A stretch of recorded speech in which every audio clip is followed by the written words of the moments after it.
No. Yeah. Is that true? That's true. No, I did not have an episode during TMS. So what we would do if someone seems like they're going into a manic episode is we would actually modulate some of the parameters of TMS. So we would either change the time, we would decrease the duration of each session, or we would move the magnet to a different part of the brain and do a more inhibitory, relaxing protocol. How did you find your way to TMS? My psychiatrist referred me after many, many months of the medication not getting me to be where I wanted to be mentally, emotionally, psychologically. And what did you think when you first heard about this? I was scared. Yeah, like, what's this? Magnets in my brain? Yes. He said, see if your insurance covers TMS. I said, what is that? He said, transcranial magnetic stimulation. And I thought, I just had these pictures of ECT from movies in my head. Everybody, please disavow yourself of all the movies you've seen about psychiatric hospitals. It does not apply to today. That is from 50 years ago, talking about things that happened 100 years ago. So, although not that there were not egregious excesses by the psychiatric, sometimes I think, when people get very critical about psychiatry, that period when they were doing crazy stuff, I'm like, they got a point. But that is long ago. And did you think about ketamine? Was that something that was presented to you also? He did. My psychiatrist did talk to me about ketamine, but he suggested TMS. TMS was the first thing that came out of his mouth. Why would he have done that, you think? I think TMS is more of a long-term solution, whereas ketamine, it works very well for some people very quickly, but it's just not a long-term solution. You have to figure out some sort of maintenance schedule. So for somebody who has recalcitrant depression, you're needing a longer-term solution than ketamine would probably. But still, those are the guys that get the ketamine, the recalcitrant guys. I think people are more drawn towards ketamine. I think it's a little trendy right now, and I think that there's this idea that if something can work really fast, maybe I'll try that first. And the schedule of TMS can be an issue for some people. So people have to come in 5 days a week for about 6 weeks, and then there's also a 6-session taper over the following 3 weeks. How long does that take per session? So that's really what we specialize in, is we do a 3-minute TMS protocol. Okay, so TMS used to take 37.5 minutes per treatment, and the FDA cleared a 3-minute protocol last year, which basically uses a different frequency of the magnet pulsing to better enable the brain to learn. Got it. And if somebody wanted to look into this at your center, where do they go? TMSbrainhealth.com. TMSbrainhealth.com. We now... Caleb, good job. We now have a shot of the two of you, so I feel comfortable now going on to the callers here, if you don't mind. Mm-hmm. And we'll keep Elizabeth here with us. She may have something to add, which is having a patient perspective I love. Devin, you have a question? Yeah. Hi, Devin. It might be a little bit off topic from what you guys may be talking about. Okay. It's that, how many people do you think are walking around today with mental discrepancies and are just not dealing with it, either not understanding it, not wanting to get help, or feel the pressure of society just, kind of against them? It's a great question. I know you, Go ahead. You know what? I know that you were doing a bunch of work with homeless, with their, mental health and it just not being taken care of. Right. And how it's not really being brought to topic. I feel like some of a pressing issue where it can cause, got that, it goes into other things other than just homelessness. Oh, yes, sir. You got that right. So it brings up a huge, and you've been in the system a little bit, so maybe you have some perspective on this.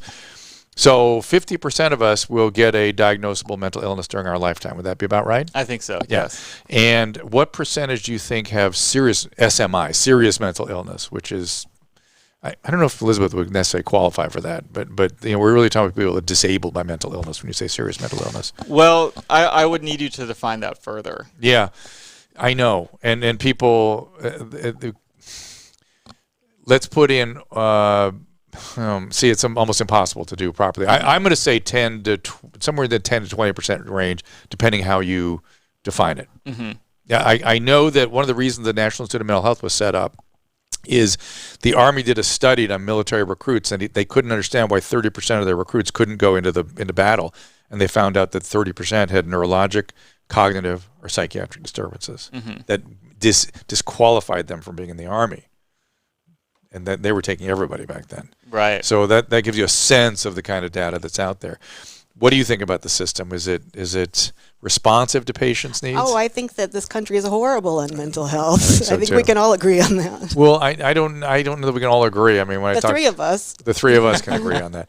And I'm not sure I'm ready to say it's horrible. I'm just saying it's ridiculous. It's ridiculous in so many ways. In some ways, it's great, and in some ways, it's obscenely bad. And most of the bad. Well, I think mental illness is largely misunderstood. I think I think that those movies that you were talking about, that you're supposed to ignore mental hospitals, also ignore psych patients as portrayed in those. I mean, there's some truth to it, but mental illness is much more pervasive than a lot of people are willing to admit to. Oh, yeah. It's a public health crisis in this country. Oh, honey, you got that right. I'm all about that. And that's what I mean when I say that the country is horrible about it, because it's a hard problem to address. It's not. It's hard enough to address if you have all the tools in place to be able to address it, and we have almost none of the tools in place. So then it becomes almost impossible. And I think that's kind of a bigger topic. Let's keep going to the callers, because I got lots of them here. Let's talk to Nicole. She has a question about holidays and mood, that kind of thing. Hey, Nicole. Hi, Dr. Drew. Hi, Nicole. So my family has experienced a lot of loss within the last few years. My mother died 2 years ago. My biological father died last year. And there's just been my brother and sister-in-law broke up. There's just been a lot of trauma. And I am in a situation right now where my husband and I are possibly contemplating separating. And just kind of trying to keep up with the appearance that we're still together is just causing me damage. I don't know how else to say it, but like, what is the best way to like bring up bad news in a family that's already going through so much? I'm not sure that there's a recipe for that. You guys are both looking at me leaning back in your chair. One part of me starts to wonder if having something to work on, i.e. your relationship with your husband, might not be an interesting distraction for your family. I don't really know why I'm saying that, but I have this feeling that having something to fix. What did your mother die of? She got Stevens-Johnson syndrome. And oh my God! It just from what? From a medication. The allopurinol. It's a horrible story. My God. The doctor, so let me just tell you about that. She's not kidding. Which Stevens-Johnson is the only emergency in dermatology. When certain medication will literally cause your skin to slough off head to toe. Wow. And so you become a full body burn patient in a few hours. It's terrible. Terrible. That's exactly what happened. And they couldn't diagnose her for a really long time. It actually took me going on the internet and literally looking up symptoms and what new medication she had. She had gout, and they gave her allopurinol. Anything can do it, really. Terrible. The short story of it was that she got better, and then the doctor told me I didn't know what I was talking about, and she went to a facility, and he gave it to her again, and she started to get worse again. I'm so sorry. Yeah. All right, so let's go back to you and your husband. Is there anyone within the family that you could sit with and have a productive conversation about your relationship with your husband? Productive? Not really. I mean, okay. If it's only going to be unproductive and mishigas, don't do it. Don't do it. If there's somebody in there that's willing to listen and really pay attention and collaborate with you and say, hey, should we tell the rest of them? I don't know what's going on, and sort of build your case slowly rather than dumping, to everybody at the Christmas dinner. Take it easy. Take it slow and easy. Right. Don't pretend, but I wouldn't be in a hurry. Your family has been through a lot, and it's not that it's Yeah. It's gruesome, that disease, that Stevens-Johnson. Thanks, Nicole. Sorry you had to go through all that. That's awful. Okay, I'm trying to get more questions for you guys. Hey, let's do this. Why don't we?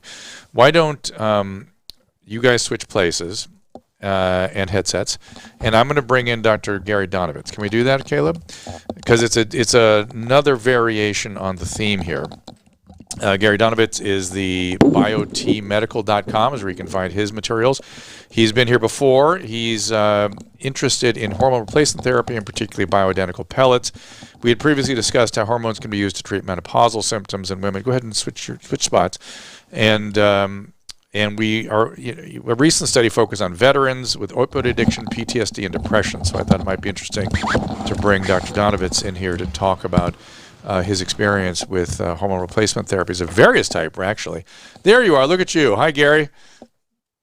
Oh, I don't hear him. He hears us, obviously. One second. I can hear you. There you are. Now you're with us. So we've been doing a whole. You're over Ben right now. There we go. Why don't you sit between us? There you go. I know he's huge. Hold on. There. Yeah. He's got a place at the table now. There we go. So, Gary, talk a little bit about your experience both with women and men as it pertains to hormone replacement therapies and mood. Well, you actually mentioned the PTSD, which was very early in our studies at BioTE, because we really wanted to see what happened with the troops that were coming home from the Middle East. And what we found was both men and women who had hormone imbalances had the worst PTSD. They were already being treated with narcotics. They were already being treated with antidepressants. And basically, they were disabled and couldn't even work. Their home lives were in a terrible state. We looked at their hormones, both testosterone and thyroid, and then testosterone, thyroid, and estrogen in the women. And it's interesting in women, the women who actually went to war, who had the lowest estradiol levels, had PTSD. So it's not just testosterone, but it's testosterone, thyroid, and in women also estrogen. And we found once we optimized their hormones, we were able to get them off of their narcotics. We were able to get them off of their antidepressants. And in fact, with what we do, not just with PTSD, but the population in general, we're able to get about 50% of people off their antidepressants. So we feel that hormone optimization is a very important part of treating depression and doing it on the long term. Yeah, and I've shared the story already today, Dr. Donovitz, that my wife was diagnosed as a mood disturbance, and it turned out to be perimenopausal menopause, that when was corrected, all the mood symptoms, anxiety symptoms completely remitted, completely. Right. So what happens is women start losing testosterone at age 25, men in their 30s, unless they're exposed to war and some other stress. But in general, women in their mid-20s are losing testosterone and they get put on antidepressants, which is really just a Band-Aid, because it's not that they're serotonin deficient necessarily. It's that their hormones are not optimal. Once we optimize their hormones, we can actually avoid that. And long-term use of antidepressants, if you're particularly interested in osteoporosis and other things as I am, is not very good. And they're motivated to come off of these drugs that actually ruin their quality of life versus improve their quality of life, which is what we hope to do. Yes. So, Ben, I'm sure what he means, like sexual side effects, libido problems, that kind of stuff. But it makes, I suspect it makes sense to you that other biological processes affect the brain. That's all we're really saying. Of course. Right. Of course. Do you have anything in mind? Do you do any kind of workup when you see those regions are hyper and hypoactive that we were talking about earlier? Right. So we do an initial evaluation whenever someone new calls in and wants to come see us, to make sure that they're appropriate for TMS. Because if someone just started feeling depressed recently, there may be some other factors involved, right? Whereas if someone has been depressed since they were a kid or since they hit puberty, which is pretty common, then it's a different story, and it probably is this more treatment resistant prefrontal cortex etiology. But what we're seeing is, primary brain as opposed to something else. Right. And all roads lead to Rome in some respects, so that, there's so many different causes for depression now, and there's really this complicated pathway that involves these brain regions which connect to the hypothalamus. So then you have this HPA axis and hormones involved.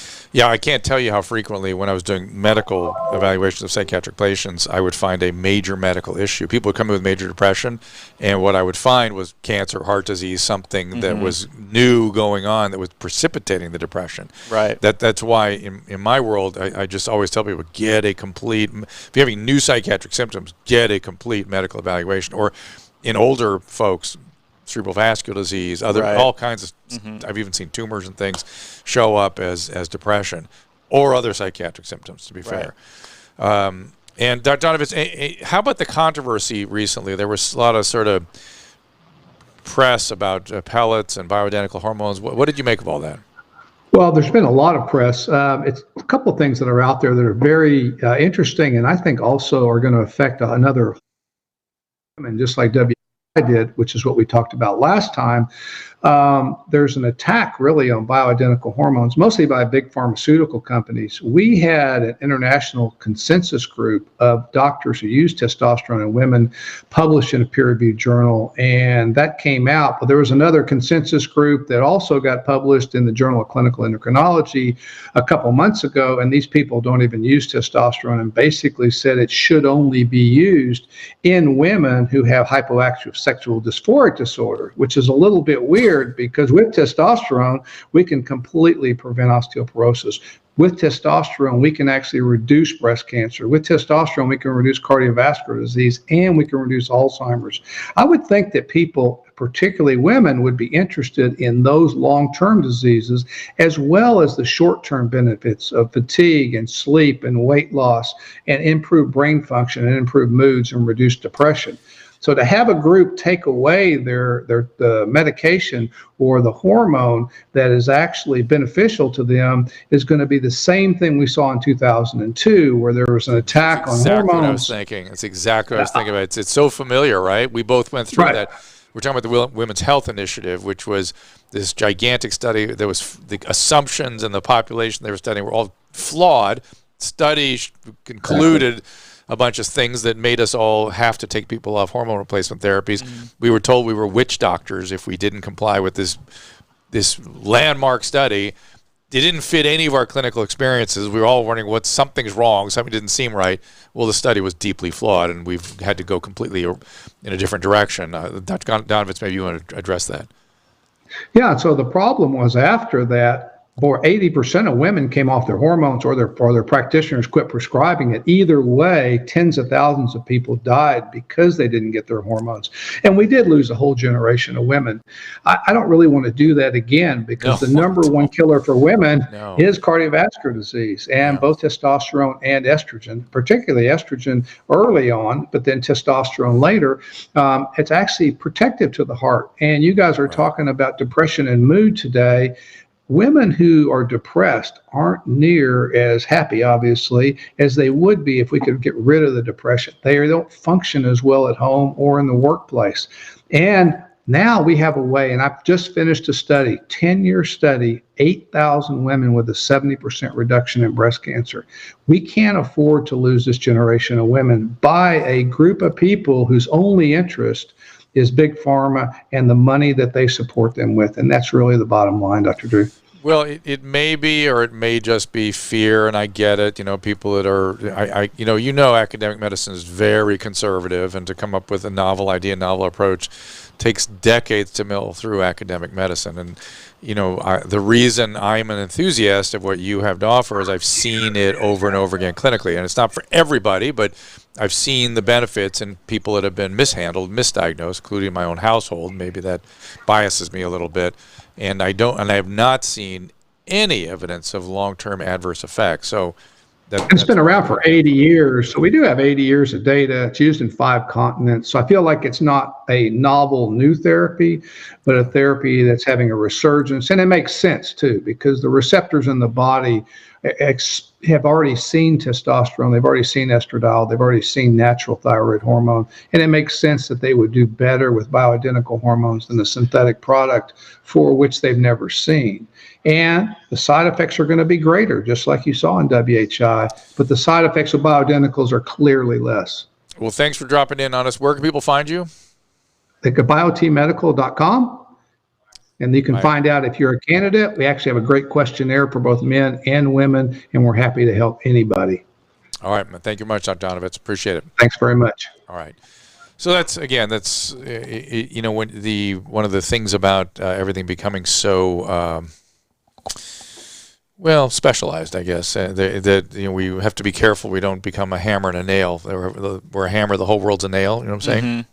And it's hard. It's hard to suss these things out. When we have common conditions that present with a myriad of solutions, trying to figure out exactly what the right solution is for a given patient is not an easy thing anymore. Right. We get the right treatment, right diagnosis, right treatment. Mm-hmm. And it's so complicated with mood, especially depression, because as you said earlier, depression can be both a disorder and a symptom. Right. And figuring out what is an arduous process that can often take many months or even years, right? Yeah. So anything else you want people to know about? I've got tons of questions here. I think I'm going to have to get to them on the next show, and I apologize, you guys, if I'm keeping you on hold forever. Anything else we should talk about on the topic? Do we cover everything pretty much? I think we covered everything. Oh, markers. What about markers and genetic markers and biomarkers and the future of all that? Do you have any opinion about that? Yeah, I think they're great. Yeah. I think we've really made a lot of strides with genetics over the past 10 years or so. Most of the application has been in the way medications are metabolized, in my experience. That's where it's been a really clear application. Mm-hmm. But I think we're going to have a lot more applications in the future. Yeah. So I know there are a couple of those psychiatric genome testing companies that you can go through, and some of them will actually look for TMS as a biomarker to see if someone would be a responder to TMS or not. The issue is that, with TMS, there's so many different variables, right? There's frequency, there's time, there's, placement on the head, there's number of sessions, all of which you can manipulate and have drastically different effects. What is the biomarker that's associated with response? Do we know? I don't know it offhand. That's weird. Yeah. I would think of it more of a biomarker against response to other things. Mm-hmm. That TMS becomes a biomarker for treatment resistance. Exactly. Mm-hmm.